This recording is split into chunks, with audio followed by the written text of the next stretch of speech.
Hello, everyone. Welcome to the Horror Room. I'm Travis Bruce, and today I have a special guest with us. He's an author, and he has the first book in a series of horror stories. And the first one is called Providence Supernatural Crimes Unit.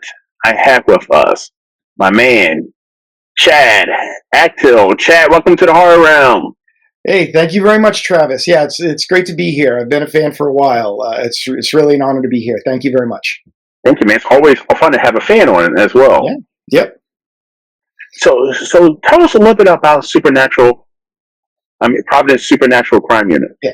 I know it's a bit of a mouthful. It's a bit of a mouthful. Yeah, it is. Yeah, it is. So Providence Supernatural Crimes Unit is a book series that I've been working on for over 5 years now.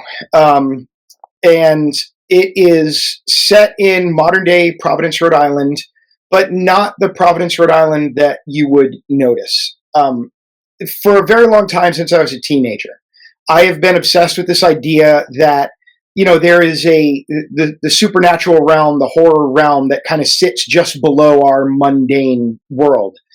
And so I've always imagined stories where the supernatural and the horrific, intersect with our modern everyday life. So Providence Supernatural Crimes Unit is a series of books about a secret group within the Providence police force that includes police officers and actual, like, a sorceress and things of that nature, who fight supernatural crime. If the if the spell book was stolen, or if the perpetrator seemed to vanish out of a locked room, or someone said they saw a vampire, the weird kind of calls, the X-Files kind of calls, go to the Providence Supernatural Crimes Unit. In reality, they're called Special Investigations. So it's the Providence Special Investigations team. Nobody uses the word supernatural, but a lot of people kind of know if weird or maybe impossible or really horrifying things happen, we'll call those guys. And yes, book one is being published this spring from Perspective Publishing. It's a small publisher out of North Carolina. Really, really great to work with. The book, a not so fun fact. The book was supposed to be out this fall. It was supposed to be like a Halloween release, but unfortunately, the publisher was in the path of the hurricane that hit in the fall, and they were hit hard. They were, several weeks without power and water, and roads were destroyed. So that put a lot of things on hold, obviously. But I've been working with them, and now the release looks to be late March, early April, and I'm very excited for it. Again, I've been working on these books for a while. Book one is an introduction to the world through the eyes of a police officer named Mary Riley, who witnesses an impossible, horrific crime, lots of blood, body parts everywhere, and where a lot of people would just completely lose their shit. She was a cop. She stood her ground, and she gets recruited by the Supernatural Crimes Unit, by Special Investigations, and she is introduced into the world of supernatural crime. And in the course of the book, they have to solve crimes, and including a serious crime that's a threat to the whole city. It builds up and big climax, but it's exciting. There's a lot of urban fantasy and horror, and also police procedural. I wanted to make it a believable police procedural, but the cops are essentially fighting monsters. So yeah, it's the first three books are actually written. So books 1 through 3 are already done, and I'm working on books 4, 5, and 6 right now. So if the series really takes off, my publishers said they'll just keep putting them out as long as people are buying them. They're really, really so behind this book series and really excited about it too. So looking forward to it. Really looking forward to having it come out. Love it. And Chad, it seems like more and more authors. I mean, you've been an author for a while. You're an Amazon bestseller, and it seems like more and more authors are going towards series. Now, as an author, is it tougher to write a book series compared to doing a standalone novel? I mean, it depends because I've done both. I've written a few standalone novels. The book series, you have to have a premise that lends itself to expansion. You have to be able to build a world and characters that can carry over more than one story. And I think, in my experience, with publishing, with trying to go traditional publishing, even small press publishing, I think a lot of authors, especially newer authors, are looking at series because, for one, as a new author, unless lightning strikes, you're not going to sell a lot of books. Like, you're just not. Like, my publisher has been very upfront with me from the beginning. They said, you're not going to make any money on book one. You're putting out book one to get your name out there, to get people interested in this world and this story. And then book two, we'll start seeing some adoption because people will start saying, oh, this is a series. People are interested in reading, multiple books on the same thing.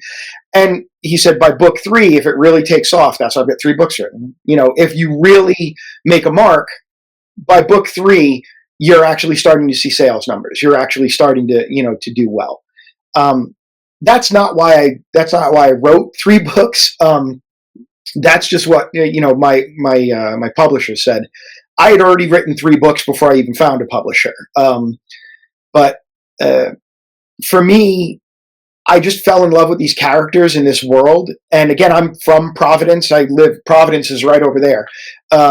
So I just really liked the characters and this world, this idea of, secret police, kind of creeping around in the dark in Providence, fighting, monsters and demonic possession and things of that nature, like cross between, I don't know, Supernatural and Men in Black and, H.P. Lovecraft. So, but yeah, but it's probably easier to write one book because you only have to worry about the one book. You only have to worry about the one story. It's funny when I'm writing SCU, when I'm writing Supernatural Crimes Unit, I have a Bible. I have a document that is just, here are all the characters. Here's the stuff that happened to them in each book. Here are the things, here are milestones in their life. Because when you're writing a series, you have to keep all the facts straight. Like when you're writing a series, you can't say something in book 4 that's contradicted by something in book 2. So that definitely makes it more challenging. But being able to write and write. I'm very verbose. You might have already guessed that by talking to me for 8 minutes now. I tend to be very verbose. I tend to really love to put detail into things, especially characters. So it gives me a lot of freedom to just craft a story. I mean, because like even like me as a YouTube creator, like one of the toughest things for me to do is a series of videos compared to just one standalone. Because the series is you gotta determine when do you stop, when you cut off from this from this portion to the next one. How do you pick it up, and how do you tie them all together at the end? Right. Yep. That is tough. So with a book series, the way I've built my series for Providence SCU. So book 1 is an introduction to the world and to the characters, and then book 2. It's kind of easy to build, but it's a self-contained book. Like you can read book 1 and be like, oh, that was a satisfying story that had a satisfying ending, but there are some threads in here that I want to know more about. I would like to know what happens next. It's not a cliffhanger. It's not like, oh, I can't believe they did that. I can't believe. No, it's a self-contained book. It's great. But you want to know more about the characters. You want to live in that world more. So each book is self-contained, but it progresses the mythology. It builds on it. So in book 1, Riley is introduced to the world of magic. In book 2, more things happen that kind of get her, make it more personal to her, get her more involved. Book 3, the Big Bang. Book 3 is kind of the crescendo of the first trilogy, and it ends with, you can read these 3 books and that's a great trilogy and you don't have to go any further. But there's more threads in there. It adds a little bit more. You want to know a little bit more. And so books 1 through 3 are self-contained. Books 4, 5, and 6, which are already all outlined and I'm working on, again, it's another trilogy where you're introduced to some concepts in book 4 and everything pays off in book 6. But each book is completely self-contained. It's its own little movie. It's its own episode. And you'll never feel like you've been cheated when you finish the book and go, oh, but what about this? I want to make sure nobody, it's not going to be the, it's not going to be the cliffhanger syndrome where, like certain authors like, oh yeah, the book 5 ended on this incredible cliffhanger and book 6 will be out in 9 years. It's like, yeah. If I didn't, you don't even care anymore. Yeah, exactly right. Exactly right. Yeah. So when you started the idea for this book series, did you already have a end all be all ending in mind, or is that something that you're slowly working towards and it's constantly changing? That's definitely something. I have no idea how it's going to end. Like it's constantly changing. The characters really kind of tell me what they're going to do. Like it's funny for book 3, I started out with an idea, a concept for book 3, and maybe 4 or 5 chapters in, I'm like, oh no, that's not what they want to do at all. No, book 3 is going to be this other thing. And so yeah, I'm a very kind of, call it a pantser. I'm a very seat of my pants type writer. I let the characters kind of define what they're going to do. I build a character in my head and they kind of do their own thing. And sometimes that's a challenge. Sometimes I write myself into a corner and I have to, kind of rebuild things, re-edit things. But so I have a very, very high level idea. I have a very, very high level concept of this mythology, of Riley and her place in it. And again, the world is just our world. It's just my city. It's just Providence down the street. But it is, it's just infused with supernatural and otherworldly powers and dangers. But you can just take a regular daily, everyday danger, everyday bad things that happen and go, yeah, maybe a monster did that. And, kind of writes itself. By the way, I've been to Providence, Rhode Island one time. And so like this is before COVID. I used to Southwest used to have these $29 flights each way, and I live in Maryland, so like I live in the center of everywhere. So I wanted to see every single state. So I went to Providence, Rhode Island for a day. I took a day trip there, and it was such a pleasant city. I mean, I got to walk around, some great food. Yeah, it was nice weather. I went in the spring, but it was nice weather. So, like, Providence, Rhode Island, shout out. Definitely a city to check out. It is, yep. And it's for horror fans, it holds a special place because it is the birthplace of H.P. Lovecraft. Howard Phillips Lovecraft and the Cthulhu mythos and all that were, started right here, right in this, right in my neighborhood. So, yeah, it's a special town for that too, for horror folks. Area, yes, big in horror, and there's a lot of awesome horror writers, and I've met quite a few over my time doing this channel. Now, you actually worked on an anthology book with the New England horror writers, and it's called Wicked Abandoned. Tell us a little about that experience. Oh, that is wonderful. Wicked Abandoned is the 10th anthology from the New England Horror Writers. New England Horror Writers is exactly what it sounds like. It is a group, of writers supporting writers, from the New England area, focus on, horror of all types and styles. it's a wonderful and very supportive community. And every year they create an anthology, a horror anthology. They always play Wicked into the title. It's Wicked Sick, Wicked Witches, Wicked Abandoned. There's 10 of them. And it is Wicked. For those who don't know, Wicked is kind of like a New England, Southern New England, Rhode Island, Boston area kind of exclamatory. That's wicked good. That's wicked pissa. Oh, you're wicked cool. So it's kind of a play on a very common, again, New England statement. So Wicked Abandoned is all stories with a theme of abandonment, as it might be obvious, but that can be abandoned buildings. My personal story is about an abandoned amusement park.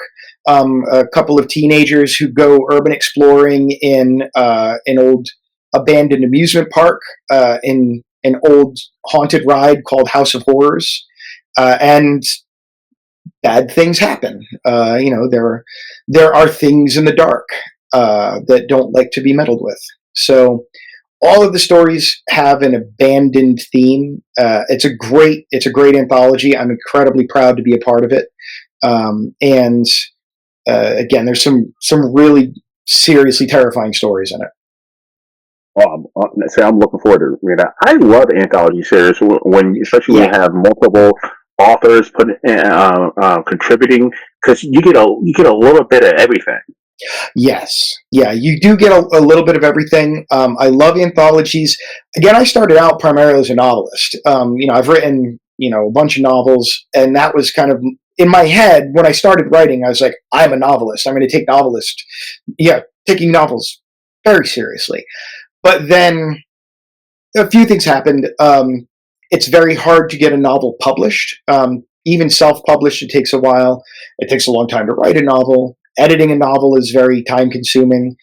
And just getting people to read a novel. Like, I can write a short story and put it on my website, and a bunch of people are reading, I like the short story, because it's a 10 or 15-minute read. But if you're asking people, even your friends and family, hey, I wrote 70,000 words. Here, can you give this a read? Let me know what you think. That can be a tall order for a lot of people. You're asking people to take a chunk out of their life and devote it to your project. So, you've got to have a fan base who really likes what you write and how you write, and who want to go in there and because it's a communication with someone. It's a dedication to pick up a book and go, I'm going to read this, this whole book. But short stories, anyway. So I started writing short stories and flash fiction as writing exercises. Like, I have folders full of stuff that I wrote. And then as I was waiting for a novel to be published, the publishing, when you're going traditional publishing, especially with a small publisher, the process takes a very long time. There are a lot of hoops to jump through. There's cover design. There's a lot. So I saw some calls for short stories, and as a matter of fact, I remember there was a publisher called Wicked Shadow Press. It was like, we want Halloween flash fiction, and I had just written a short, or maybe it was a Halloween short story. Anyway, they wanted to do Halloween short stories, and I had just written a short story that I really liked called His First Halloween, which was about monsters. Again, our normal world, suburban trick-or-treating, but actual monsters coming out on Halloween night because they won't be recognized as monsters, and a monster dad taking his little monster son out for his first Halloween, his first trick-or-treat, which was a very kind of charming and heartwarming little story with a horrific ending, of course. And I submitted it to them, and they're like, wow, we really like this. And they put like my story in a blurb on the advertising. So I'm like, ooh, that's kind of cool. I like this feeling. Because it was quick. Again, novels take sometimes years to come out. This was, I don't know, a 3 or 3.5 month time period from, would you like my story, to actually having the book on my shelf. And that was like, it was kind of like a drug, you know. It's kind of like, ooh, I like that. So then I started looking for more anthologies and writing more stories and short stories, and that's how I got into Wicked Abandoned. And again, I was in 14 different anthologies last year, just last year. I really got into to writing short stories, and I got really into flash fiction. Like I've become a huge fan of flash fiction books, flash fiction anthologies, and a huge fan of writing them because it's such a challenge to create a full story, fully fleshed out story, fully fleshed out characters, um, a satisfying read, a beginning, a middle, a climax, and ending, everything satisfying, and do it in 1,000 words, 1,500 words. Oh, Yeah. it's frustrating, but it's exciting as well. It's like, yeah. So I got into that and just started sending stories out to various anthologies that were um, looking for people to, look for authors looking for stories, and I got in a bunch of them, so that was nice. Now, now you spoke about finding your niche, finding your Mm-hmm. audience. Yep. I have listen. I'm in a lot of these indie horror author groups on social media. I've seen so many new indie horror authors that are throwing the towel, after their first or Mm-hmm. second book. Yeah. What is some advice? Right now there's so many horror authors coming out, which is a great thing. Yeah. And it's Yep. so much, Yep. material out. Well, how do you find your niche right now in the year 2025? And how do you find your niche in your audience? Um, I have never tried to find a niche. I write what I want to write. I write you know what I want to read. I always try to keep it original. When I first started writing, which was a long time ago, when I first started writing, um, not with the idea to get published, I just wanted to write. I liked the idea of creating stories on my own. I aped Stephen King like so bad. Like I just wrote Stephen King stories in my own voice, but they were like part and parcel just Stephen King stories. And I've done that with Lovecraft too. Lovecraft pastiche is a rite of passage for a lot of indie horror writers. Um, but I found my own voice. Eventually found this again. I guess you'd call it my niche, which is kind of an urban fantasy vibe. This, the real world, the supernatural, intruding in on the real world. Um, but even though I've been in a lot of books, I don't know that I would consider myself like a successful author. I don't know what that means in 2025. I have books out. I have people that like my writing, but I don't know. It's does I guess thinking about the question more, if you advice for new writers, for upcoming indie writers, to not throw in the towel is just have reasonable expectations of what you're doing, like of what you're doing and why you're doing it. Because writers of any sort aren't going to make money. Like nobody's getting rich on books anymore. Like it's just, I talk to my publisher all the time. Nobody's getting rich on books anymore. If people make a lot of money on books, it's because either one, they found lightning in a bottle, Twilight or whatever. That just, that went crazy. Or there's so many streaming services now. Some streaming service, Amazon, Max, Discovery, Netflix or whatever, goes, hey, that might make a good show. That might make a good series, whatever. And they buy it. They buy your book. Shadow and Bone, and all these other books to TV series on streaming. That's if you're into it for money, don't be. I guess is because it's a lot of work for not a lot of not a lot of reward. I mean, not a lot of monetary reward. I get a huge amount of reward for seeing my books on shelves. I got a book in, local libraries. My words getting out there and people reading my words, that's people reading my stories is really what it means to me. So, yeah, I just be, you know, understand what you're getting into. Don't go into it going, I'm going to write a book and I'm going to sell 10,000 copies. No, you're not. You're not. And if you just accept that you're not, you'll be much happier. Yeah.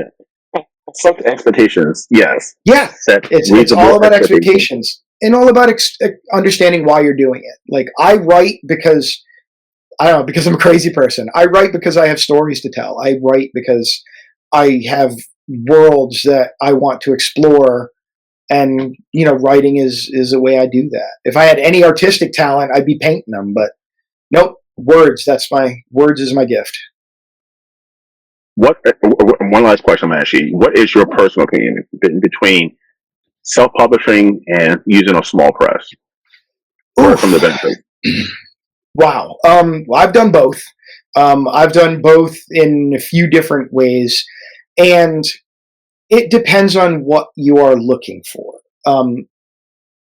The biggest difference I can say is when you're working with a small press, when you're working with a publisher, things take a lot longer because it just things take longer because you're waiting on other people to do things. They've got to do copyright paperwork. They've got to make sure that like they had to put my books through like did you plagiarize this service or whatever.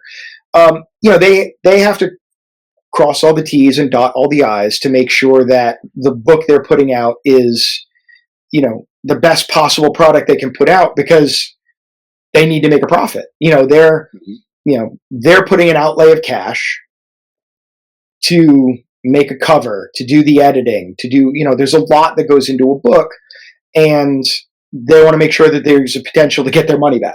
It's a business. So things take longer.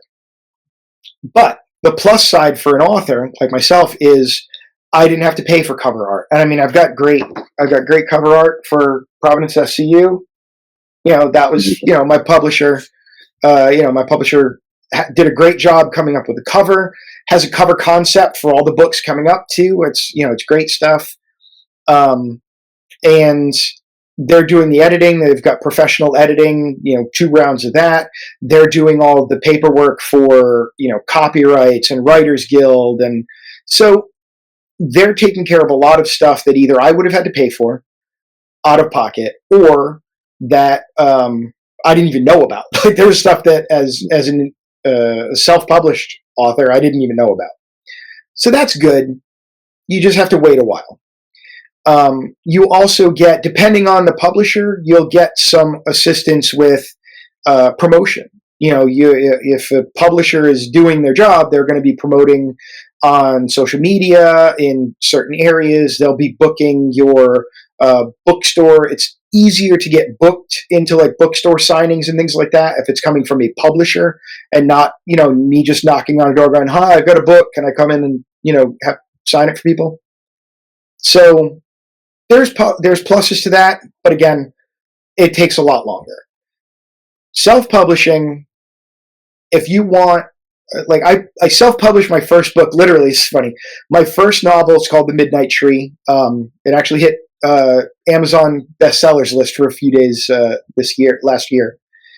I literally self-published it because I wanted to give my mom a copy, and she doesn't like reading on the screen. Like she wanted a physical copy. So I self-published it through what at the time was called Create Space. It was later bought by Kindle Direct Publishing.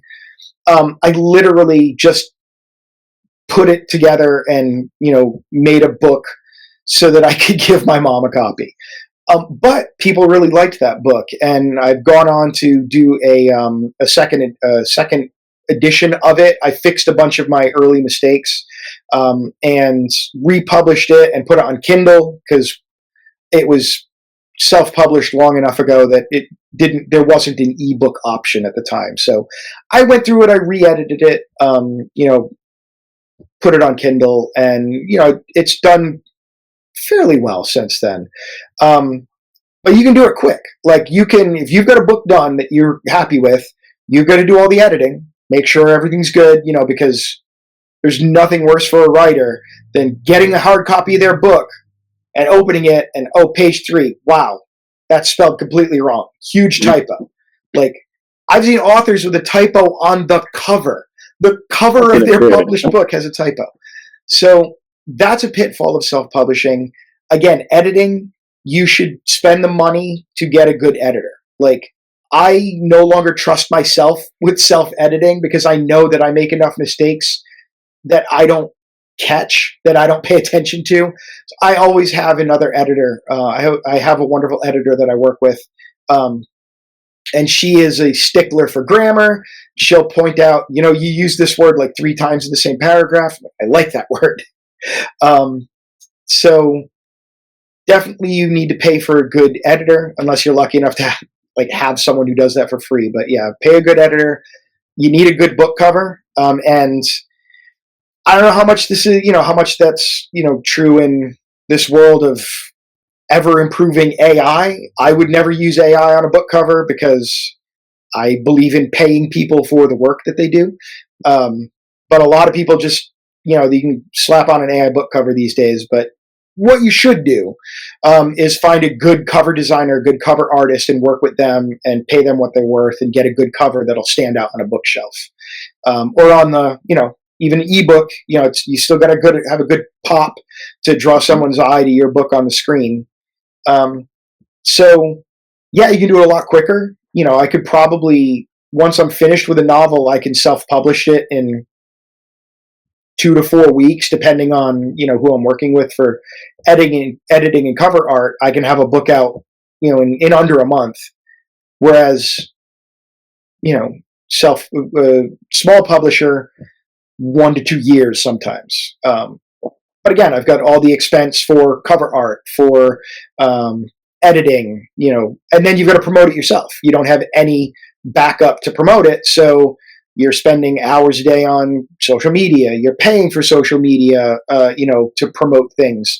You're going physically to local bookstores and saying, hey, can I sell this book in your store on consignment?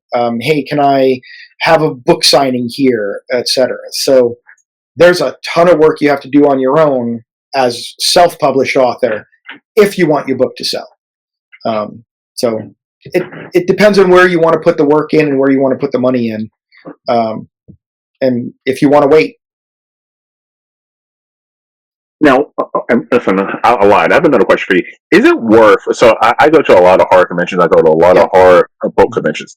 Yeah. As a author, is it usually worth the money to get a table at a horror convention or a book convention? I have never done that because my only real novel that's out right now, like from an author point of view, is The Midnight Tree, which is an older book that is not technically horror. It's more middle school supernatural mystery. And I wouldn't invest the money into doing that. I can say I've been to a lot of horror conventions, and like New England Horror Writers has a table at a ton of horror conventions, and they keep doing it. And the authors that are on those tables do well. I can that a lot of the books on that bookshelf and that bookshelf are all from horror conventions. I've met so many authors who I never would have known. So I think it's worth it. Especially if you have a few books to sell.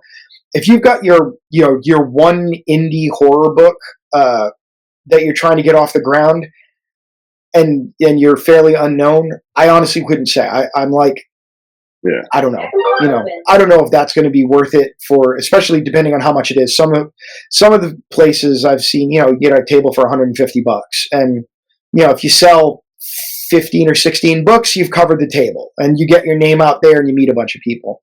But I've also seen some of like $500 is the starting rate for a table. You got to sell a lot of books to make that kind of money back. So you need to have more than 1 or 2 books out.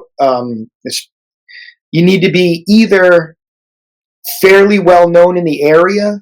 Like, I'm from Providence. I'm very active in the Providence book community and arts community. I'm a puppeteer. I'm a musician. I'm a DJ. Like, I have a lot of side gigs in the Providence area. So I have people that will come out to see me at a reading or things of that nature. But I still, without having like Supernatural Crimes Unit physically there on the table, it's not worth it for me to go and get that. It's not worth it for me to get a table and try to sell a book and a couple of anthologies that I'm in. It's just not financially reasonable. Because I talked to several authors, and they said that some of them, a majority of them are not worth it because majority of the time, like you were saying, a lot of these horror conventions are, charging $300, $400, $500 for a Yeah. table, and it's because so they can get the big name celebrities and whether it be Kiefer Sutherland or whoever, and and and majority of people who are going to those conventions are going to meet those celebrities and stay in line with the celebrities, and then like the vendors are kind of an afterthought. Yep. So, but yeah, I'm one of those individuals. I definitely, when I go to horror conventions, yes, I'll have my one or two celebrities I may want to see, but I also go through and I look at the vendors because without the vendors, without the authors, there are no horror conventions. Exactly right. Yep. I'll put a plug in for here in Providence. Every 2 years, it's not yearly, but every 2 years here in Providence, in conjunction with H.P. Lovecraft's birthday in August, they have Necronomicon, which is a horror and weird fiction convention. I have been a speaker and panelist at it. I've gone. My wife and I have gone literally every year since they started having it.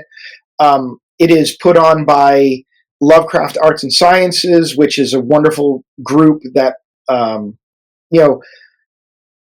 keep Providence weird. They want they want to embrace the kind of weird history of this great city, and they have they have a great vendors room with a ton of vendors that come in from all over the world, like Chaosium Games from the UK comes every time, sets up their big table, and there's a lot of indie author tables. Again, New England horror writers, HWA Horror Writers of America. They usually have tables, and you find so many great books that honestly I've never even heard of. I've made friends and met authors who I never would have heard of otherwise, who have become some of my favorite authors, like Cody Goodfellow. So great Pete Rawlick, another one, great guy. I've been on panels with him.